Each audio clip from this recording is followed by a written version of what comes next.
Bismillahirrahmanirrahim. Allahumma salli ala Sayyidina wa Maulana Muhammad wa ala alihi wa sahbihi wa barik wa sallam. As you all are aware, my name is Dr. Mujtaba Hassan. I'm a consultant physician and consultant endocrinologist working in a private medical institute. My topic today is role of pre-mixed analog insulin in treating type 2 diabetes mellitus. Actually, this lecture was supposed to be about a month back, but unfortunately, I had severe COVID infection. I could not, deliver this lecture. So this was delayed, and now in the mid of Ramadan, rather at the end of Ramadan, we have just managed to deliver this lecture. I thank Novo Nordisk for inviting me for this very important topic of early insulinization and how to use a pre-mixed analog in treating type 2 diabetes mellitus. This is my humble introduction. I'm just going to skip this slide. Those who know me, they are well aware of my personality. शायर आदमी हूँ, शायरी के बगैर सांस नहीं आता, तो अपनी कोई ना प्रेजेंटेशन जो होती है उसको मैं किसी शेर से, किसी वर्स से, किसी सेइंग से शुरू करता हूँ। तो आज की जो प्रेजेंटेशन है उसके लिए जो मैंने शेर चूज किया है वो ये है कि फूल यूं ही खिला नहीं करते, फूल यूं ही खिला नहीं करते, बीज को दफन होना पड़ता है. So every successful man or woman or any person in our life, we think that they have got everything by very simplicity. It's not that simple. Painstaking hard work is behind that. So it's a message for today. And now I'm going to start my presentation. So the outline, what I'm going to discuss today is what is the global burden of diabetes on a common population, especially in our country, Pakistan, according to the IDF Diabetes Atlas 9th edition, which was published in 2019. What is the importance of achieving glycemic control?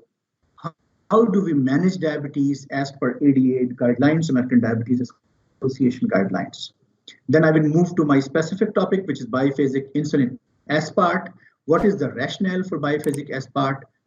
How it is better if we compare this insulin with biphasic human insulin. Few important trials I'm going to discuss today. Achieve trial, which is a very well-known trial in which they compared biphasic aspart insulin with biphasic human insulin. Then a very important, a very new trial, willingness to pay for biphasic aspart insulin. There are those people who were not able to afford insulin aspart. How did they manage to afford it, and what was their impressions after taking this insulin after 12 weeks? Few important guidelines for biphasic insulin aspart, how to increase or decrease the dose, how to manage biphasic insulin aspart in a special population, and of course, a small take-home message will be there. So, coming to the IDF Diabetes Atlas 9th edition, which was published in 2019, it says the population of the country and the number of people with diabetes in millions. It's a ranking actually. And if you remember the Diabetes Atlas, which was published in 2015, Pakistan was not there in the top 10 in 2015. But in 2019, we are here at number 4, right? And above all, it's only United States of America, India, and China. And all these 3 countries are above us because their population is much more than us. Otherwise, we would have crossed these countries even. If this pattern remains the same and the increasing number of diabetic population keeps on increasing, what will happen in 2030? We will remain at number 4, but our number of diabetic population will be increased. And unfortunately, if the pattern remains the same, by 2045, we will reach number 3. We will cross United States of America. So it is an alarming situation, an alarming condition which is increasing in our country. What we have to do, we have to put a full stop on this. A space or comma will not work. We have to put a full stop. And how can we put a full stop? This we are going to discuss today. So in summary of this estimation of prevalence of diabetes in the whole world in 2019, 1 in 11 adults is suffering from diabetes, and the population becomes 463 million, unfortunately. And 1 in 13 adults, they are suffering from pre-diabetes. This figure is 374. So if you combine these two figures, it becomes almost 800 millions. So you can imagine 800 million people in the world adult population, they are having either diabetes or pre-diabetes in 2019. And by 2021, this year it must have been increased by now. Unfortunately, 1 in 2 adults, they are undiagnosed, they don't know that they have diabetes. More than 3/4 of the population, they live in the lower or middle income countries like our country. 10% of the global health expenditure is spent on diabetes. And 1 in 5 are old people above 65 years. And unfortunately, the diabetes is increasing in young adults, adolescents, type 1 diabetes. The number is increasing. And diabetes is affecting pregnancy. 1 in 6 live births is affected by hyperglycemia in the pregnancy. So wherever we see diabetes. And this is very unfortunate. If I ask you which is the most populous country in the world, I think all will reply that China is the most populous country in the world. If I ask which one is the second one, you will say India. If I say third one, you will say United States. But I will say the third most populous country is diabetes. After China and India, unfortunately, diabetes has the most important population. So what is the importance of achieving glycemic control? My favorite slide. None of my presentation is complete without this slide. UKPDS, all are well aware, United Kingdom Prospective Diabetes Study, which was a hallmark in the treatment of diabetes. And they concluded that if you decrease HbA1c by only 1%, remember 1%, what will happen? You are going to have a decrease in 12% of stroke. You are going to save 43%, limbs, amputations will be decreased. You are going to save 14% of hearts. You are going to decrease microvascular complications like renal failure and diabetic retinopathy by 37%, and an overall decrease in 21% of diabetes, death related to diabetes. And this is only by 1% decrease in HbA1c. This is literally very alarming and very easy. But the way I see this slide is that if we don't decrease HbA1c by 1%, what will happen? We are going to have 12% increase in the stroke. We are going to have 43% more limbs will be lost due to amputation. And you can imagine the burden on the rehabilitation sector. You are going to have 14% more myocardial infarctions. You are going to lose eyes and you are going to lose kidneys by 37%. And there will be 21% increase in the deaths related to diabetes, only by 1% increase in HbA1c. So looking at this slide this way, we should be very clear that controlling the diabetes is extremely important in preventing complications. So what was the standard approach to treat diabetes? This approach is going on for a long time, but what we are going to discuss today that whether this stepwise approach is working today or not. Step 1, as you all are aware, was education, diet, exercise, and home blood glucose monitoring.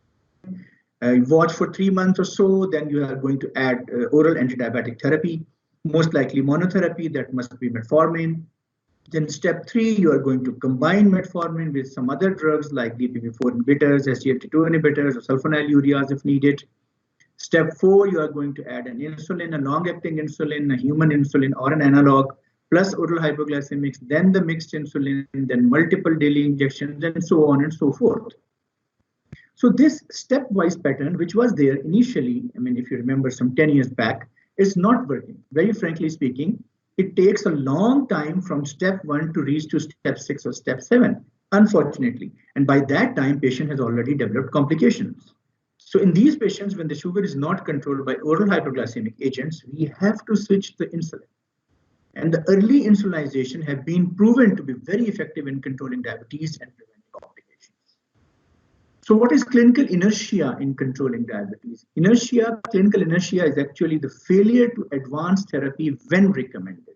When it is recommended to add some other drug, we are failing. And this is what was proven by this study, that from the diagnosis when HbA1c was around 7.6, 7.8 to 8.5 or 8.6 as an average, diet and exercise was recommended for these patients, and it took almost 2.5 years to start first drug to these patients.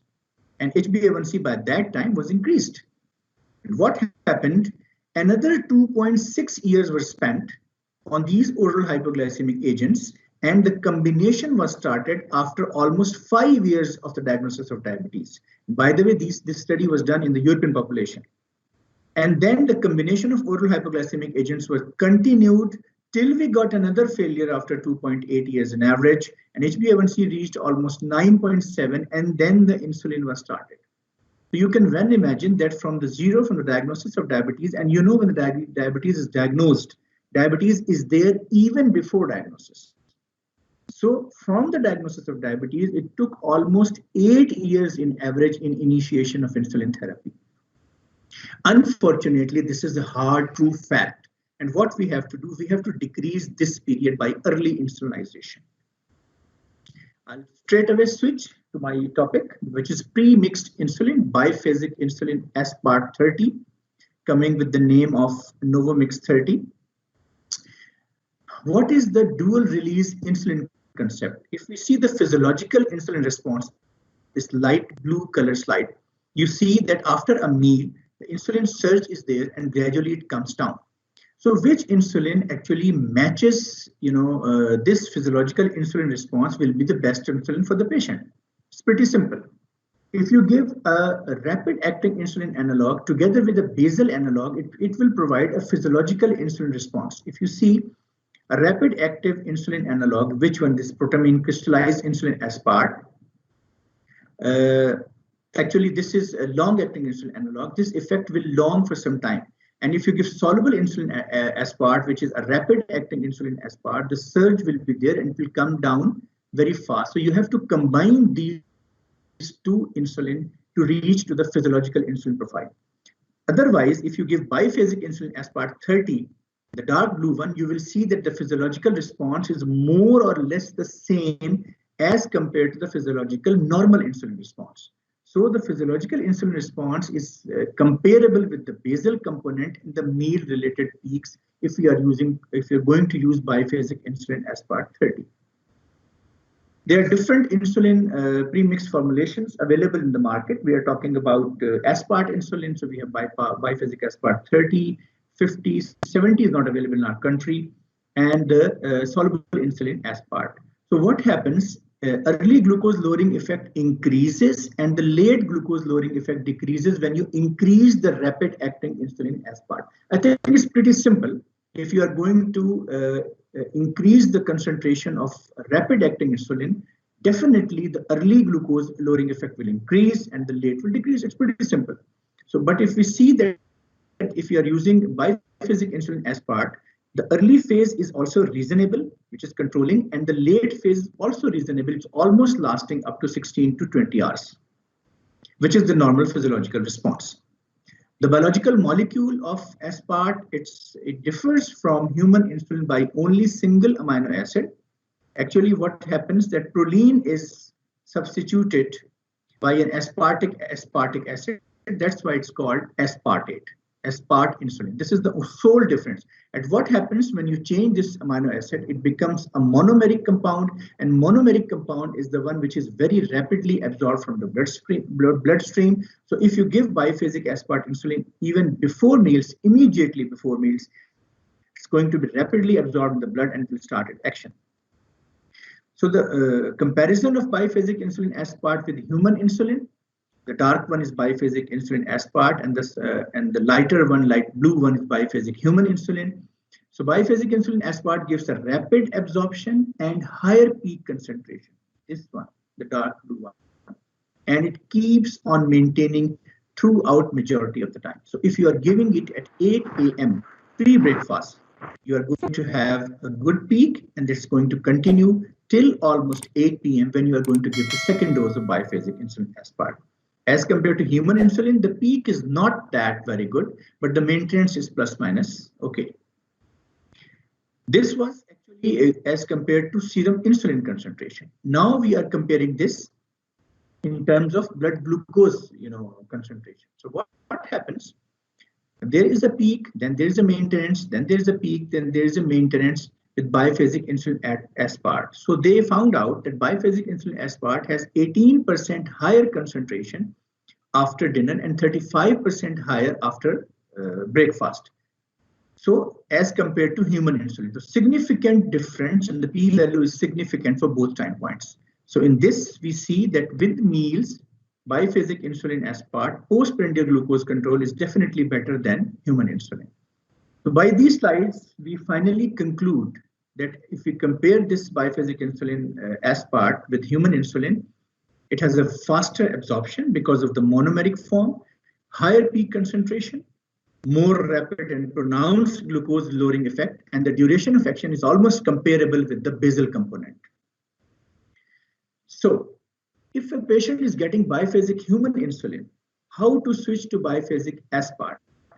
And if you switch to biphasic aspart, what is going to happen? This was a very famous trial. I think majority of you are well aware of this trial, A1 Chief trial, or some people call it Achieve trial. These results we are going to discuss briefly today. And we are going to discuss only the part of this. It was a big trial, huge trial. We are going to discuss the part which is concerned with biphasic human insulin when it was switched to biphasic insulin aspart. So the study design, we are talking about subgroup only for biphasic aspart insulin. It was a subgroup, 24 weeks trial, people with type 2 diabetes switching from human insulin to biphasic insulin aspart. The variables were the changes in HbA1c. Of course, when we are talking about the control of sugar, we are talking about HbA1c. Then we are going to talk about fasting plasma glucose, and then we are going to talk about postprandial plasma glucose from baseline to week 24. And when we are going to switch to a relatively better insulin, we have to see what is the improvement in the quality of life. So we are going to discuss that one also. The safety profile was definitely severe adverse effects, changes in overall and nocturnal hypoglycemic episodes, if there are any adverse reactions, changes in body weight, changes in lipid and creatinine. So it was a huge trial, I told you. So we are going to discuss only this part when we are going to give biphasic insulin aspart. Few patients were insulin naive, which were not included, and in here the patients were insulin experienced and they were getting biphasic human insulin, and the number was pretty significant, more than 6,000. The baseline parameters, a number of countries were included. You can see the list, but I'll just go through the total number of patients. The mean BMI was more or less the same, 25, 26, 25, 29, and 31. Mean age was more or less the same. Male-female ratio was okay. Mean time to initiate to insulin was almost more or less 7 years. Mean HbA1c was almost 9 in almost all the population. So the baseline characteristics were same in all the population. And what did they found out? They found out a huge difference, when the sugar control was concerned. From the baseline, which is the light blue one, and the dark one is after 6 months, that is week 24. From an HbA1c of almost 9 in a total population, the HbA1c fell to 7.5 with a very significant p-value. So there was a huge difference in the control of sugar when they switched from biphasic human insulin to biphasic aspart as far as HbA1c was concerned. And if you are concerned about individual countries, you can see there was a significant difference in HbA1c from the baseline. After HbA1c, when we talk about the sugar control, we talk about the fasting plasma glucose control, and we can see a huge difference. Again, these figures are in millimoles actually. So if you need to convert these in milligrams, you have to multiply these with 18. So there was a huge difference in fasting plasma glucose levels as compared to basal human insulin. It was almost average, almost 180 milligrams per deciliter, which decreased significantly after 24 weeks. And the same happened in other countries. And if you are concerned about post-breakfast, 2 hours postprandial glucose concern, and definitely there was also a decrease, a significant decrease again from the baseline from day 1 when we switched to biphasic human insulin. So all 3 components of sugar control, HbA1c, fasting plasma glucose, and postprandial plasma glucose were addressed well when they switched to from biphasic human insulin to biphasic human aspart. As far as side effects are concerned, the percentage of side effect, major hypoglycemic events decreased from the baseline of 3.5% to only 0.08%. This was for major hypoglycemic events. In minor hypoglycemic events, this figure was almost decreased to 50%, from 16.5% at the baseline to week 24 to almost 8%. And of course, the quality of life. Quality of life was assessed by a questionnaire which was given to the patients, a long questionnaire. How did they feel about the insulin, about the side effects, and everything, so many things. And 0 is the worst in this calculation and 100 is the best. So the baseline quality of life score for these patients was 64.0 when we started our study. And after completing our study, week 24, this increased to 76.5, significant improvement of 12.5%. So not only this has a better control of sugar, it has less side effect. And again, it has improvement in the quality of life of these patients. You know, the quality of life is extremely important for everyone. What about the diabetic patients? They also discussed this with the consultants, the physicians who switched from biphasic human insulin to insulin aspart. What was the main reason behind this? So they found out that 91.4% they were looking for an improved glycemic control. Few were looking for a newer insulin just to try that one. Few were looking for the reduction of hypoglycemic risk. Few were looking for plasma glucose variability, because, you know, when we check the sugar, there is a number of variable, components going on in the body. So plasma glucose variability was also significantly decreased. And few were dissatisfied with the current therapy. So majority of physicians were looking for an improved glycemic control, which was found out in these studies. So conclusion of A1-CHIEF trial or ACHIEVE trial was switching from biphasic human insulin to biphasic aspart insulin is associated with a better sugar control, reduced rate of major and minor hypoglycemia, no issues of tolerability or adverse side effects or severe adverse drug reactions, and improved quality of life. So as a whole, this trial was going strongly in favor of biphasic human insulin aspart when we switched from the human insulin.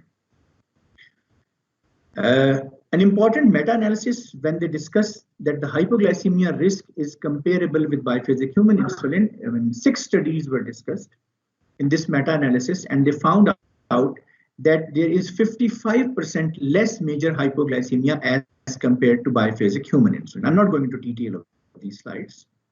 And they found out because the problem with the patients is nocturnal hypoglycemia, so there was almost 50% less nocturnal hypoglycemia as compared to human insulin in these 6 trials. Okay, so a very important trial, a very recent trial, which was published in January 2021. This was conducted in India, and you know the problem with our patients, and I'm also facing the same problem in the current COVID scenario, when people are getting jobless, when salaries have been cut, they have some financial issues. So the cost of biphasic human insulin aspart is a big issue. People straight away say, no, Dr. Sahab, ये इतनी महंगी insulin हम afford नहीं कर सकते. हमारे लिए बड़ा मुश्किल हो जाएगा. Even if you tell them sometimes that this is the better insulin, still they say the same thing. So this trial was conducted in India, which has more or less the same demographics of our country. And they say that why we should give this insulin, and let's see what is the impression of the patients after the completion of the trial in terms of willingness to pay for biphasic insulin aspart. Are they really willing to pay for this insulin? Because if you give this insulin to the patients and the sugar level is controlled, the quality of life is better, the nocturnal and other serious hypoglycemia is less, patient will be definitely willing to pay. Unfortunately, health is not our priority. Unfortunately, our priority is shopping. Our priority is not COVID-19 spread. The government is, shouting, doctors are shouting, please remain in your houses, please wear masks, and if you go outside, you just see the markets. I mean, markets are dumped with people. And one suit, एक suit लेना है ईद के लिए. भाई एक ईद अगर एक suit के बगैर गुजार लोगे तो क़यामत नहीं आ जाएगी. We have to stop this COVID-19, but unfortunately, health is not our priority. We will not pay for the fee of the doctor. We will not pay for the medications, but we are going to pay for these suits, this jewelry, eating outside. This is the problem in our society. So this study was conducted, and the results were literally encouraging. The study was labeled as Understanding Patients' Willingness to Pay for the Biphasic Insulin Aspart 30 in a pen device for type 2 diabetes mellitus treatment in an out-of-pocket payment market, which was India. Sorry. This was published in Pharmacoecon Open Journal on 6 January 2021. The aim of the study, this study investigated willingness to pay for biphasic insulin aspart treatment in patients with type 2 diabetes mellitus. And what it highlighted their preferences for biphasic insulin aspart and overall satisfaction. These two things were discussed. Limited data was there. Of course, there's no data for Pakistan as far as this study is concerned to date.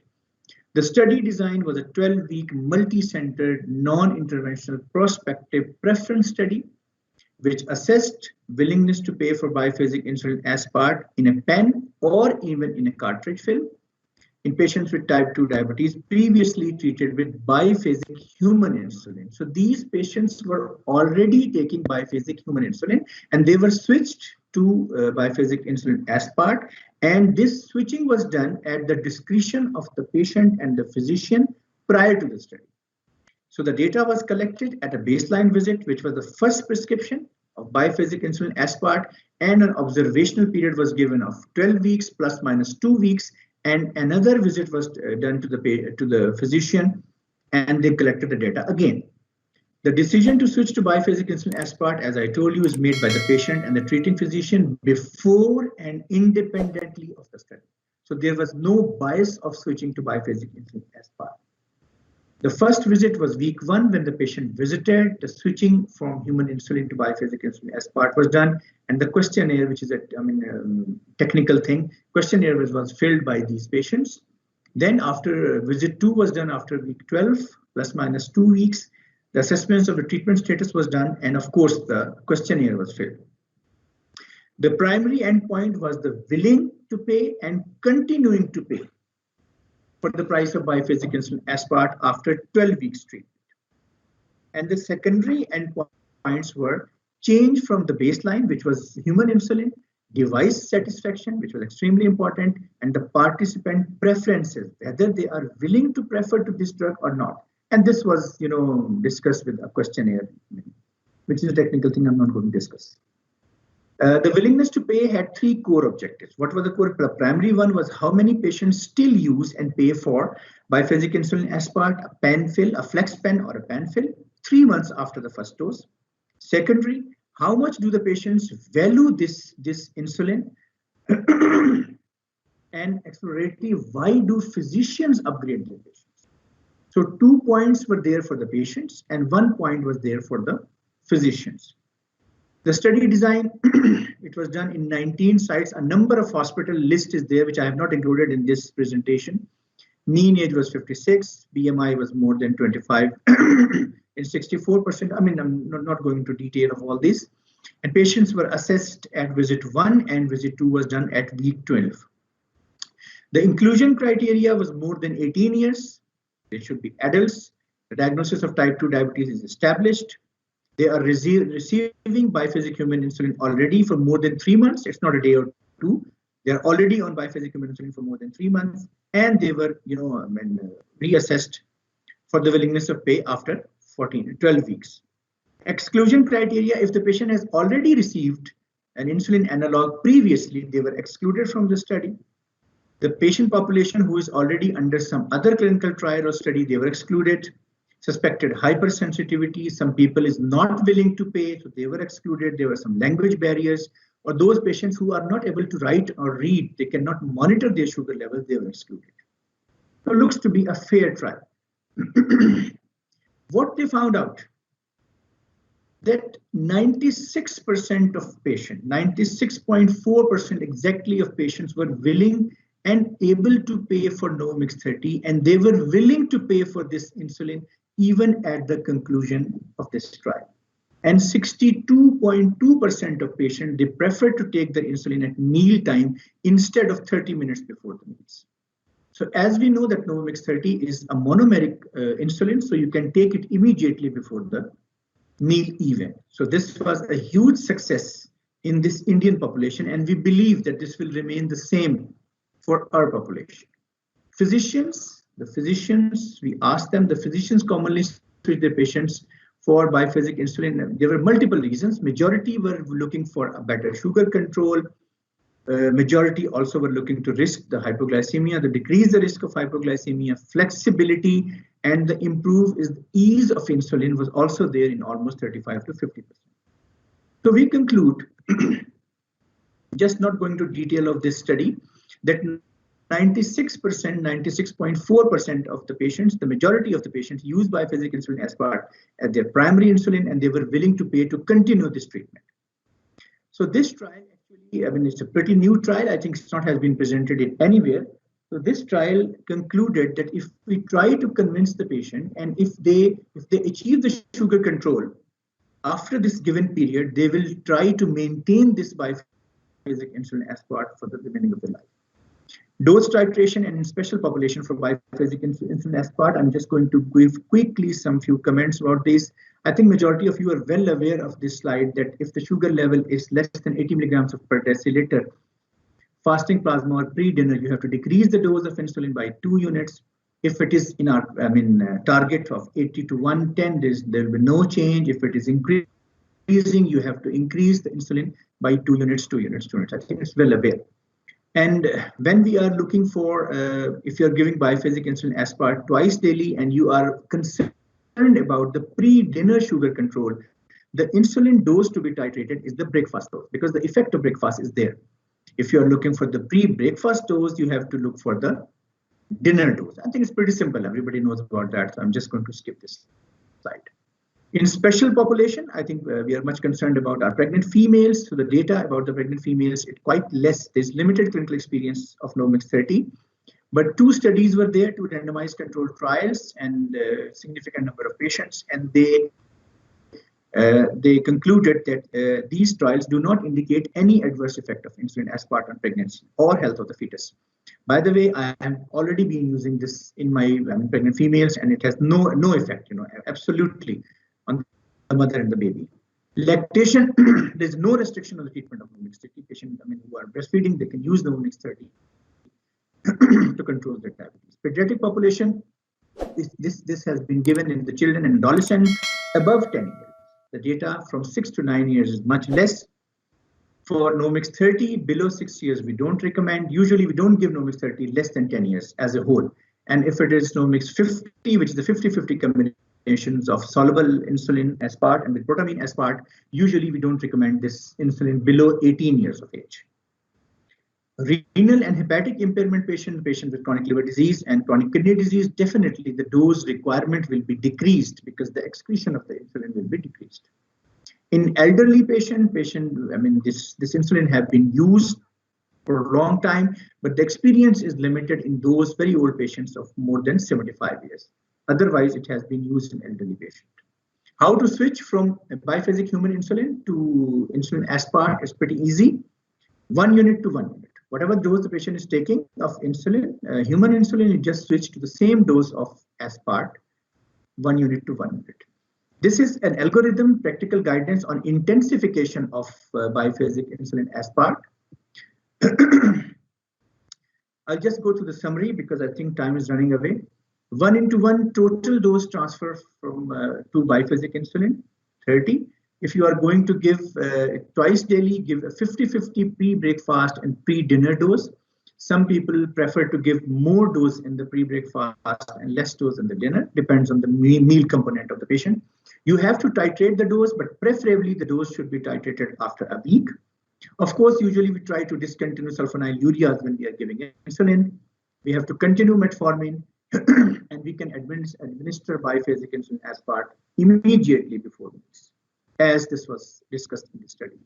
If we are giving a basal insulin and the HbA1c is not being controlled, we have to increase and titrate the basal insulin. And if we reach the basal insulin to a dose of 0.5 units per kg, because, for example, if the patient is 100 kg weight and you are giving 50 units of insulin, basal insulin, and the sugar level is not going to be controlled, HbA1c is increasing. So it's better to switch to analog insulin, biphasic insulin aspart twice daily. Okay, switching is very easy. if you are switching from the basal bolus or basal plus, I think you're well aware of what is the basal bolus regime and basal plus regime. Basal plus regime actually is when we are giving a long-acting insulin once daily or twice daily, and we are giving an extra dose of a rapid-acting insulin analog with a major meal. This is called a basal plus, and a basal bolus regime is well aware that when we are giving a basal insulin and a bolus insulin with each meals. So if you are going to switch, reduce the total insulin dose, basal plus mealtime insulin by 20 to 30%, and how you are going to divide this. For basal plus regime, you are going to divide it into 2 daily doses, twice daily, and if the patient is taking basal bolus regime, you can give this even to TID, 3 times daily for basal bolus insulin, and even you can move to Novamix 50, which is a 50-50 combination of aspart and protamine aspart insulin. I think this intensification has already been discussed, so just I'm going to slide from OD to BD dose, how to switch. From biphasic insulin aspart, add 2 to 6 units or 10% of total daily aspart before lunch if you're going to make it 3 times daily. If the patient is already taking twice daily and sugar level is not being controlled, most likely in our patients, because our lunch is very heavy usually. Majority of our males, they take lunch outside and, away from their wives. When they're hiding from their wives, they take a huge lunch, especially junk meal. So you have to give a 3rd dose of insulin. So add 2 to 6 units or 10% of total daily before lunch. And if it is decreasing, you can decrease to -2 to -4. Continue metformin. Usually we titrate the dose once per week. We give some time for the insulin to control diabetes.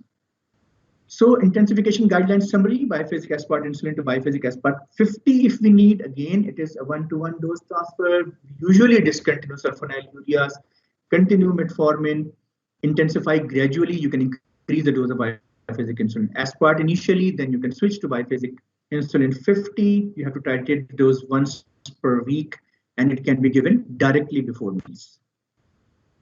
So I'm quite in time. So take home message for today is that diabetes has become a pandemic. Before it was called an epidemic, just like COVID-19, it has become a pandemic, and alarmingly it has been increasing. So we have to put a full stop.